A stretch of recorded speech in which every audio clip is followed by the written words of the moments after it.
Hi everyone, thanks for watching. In today's video, I simply want to talk about 3 recent news stories that I thought were of interest. First, we have Trump's appearance at Cpac last Sunday. To the surprise of no one, Trump lauded himself, denigrated his enemies, and lied nonstop. He also teased about a 2024 campaign to take back the White House. With your help, we will take back the House. We will win the Senate, and then a Republican president will make a triumphant return to the White House, and I wonder who that will be.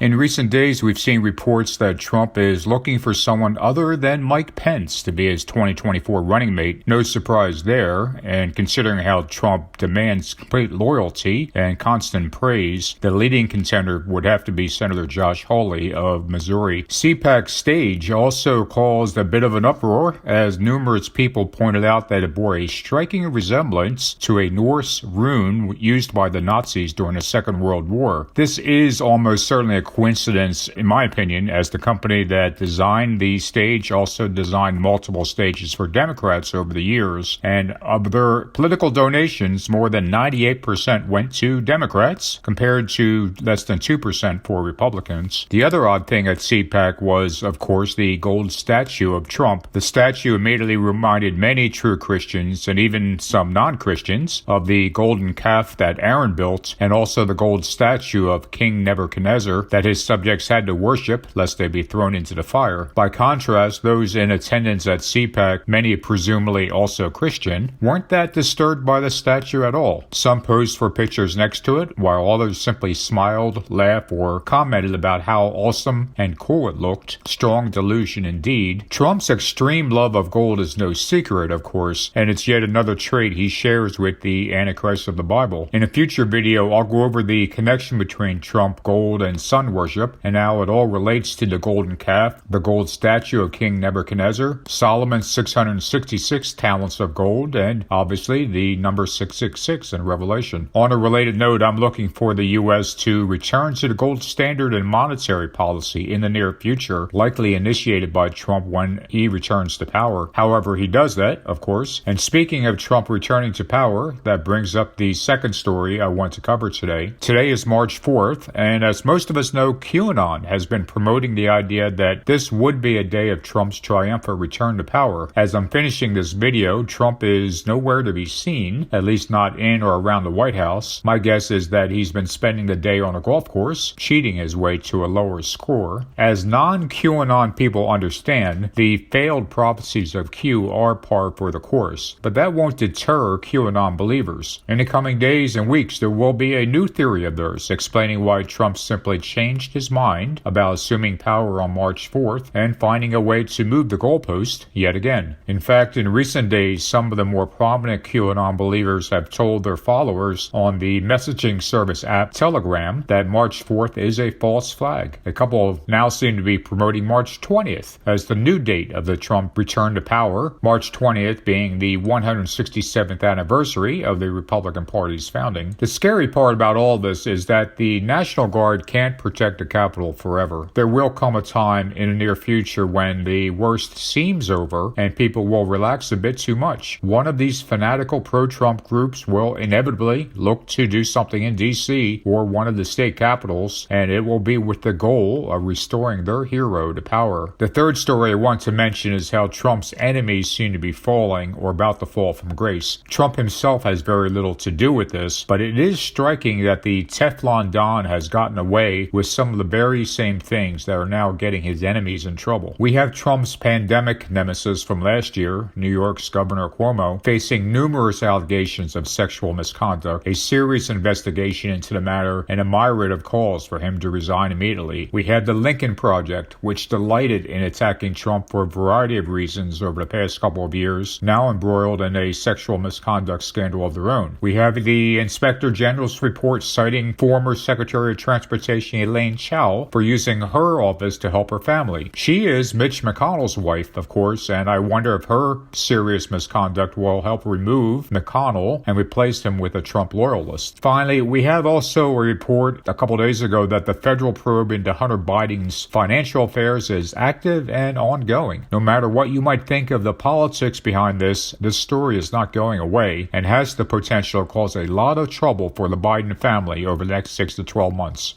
By the way, since I don't think I said this over my last couple of videos, let no man deceive you by any means. Donald J. Trump is the Antichrist. So that's all for today. Thanks for watching, and if you care to leave a comment, please do. I'll talk to you guys soon.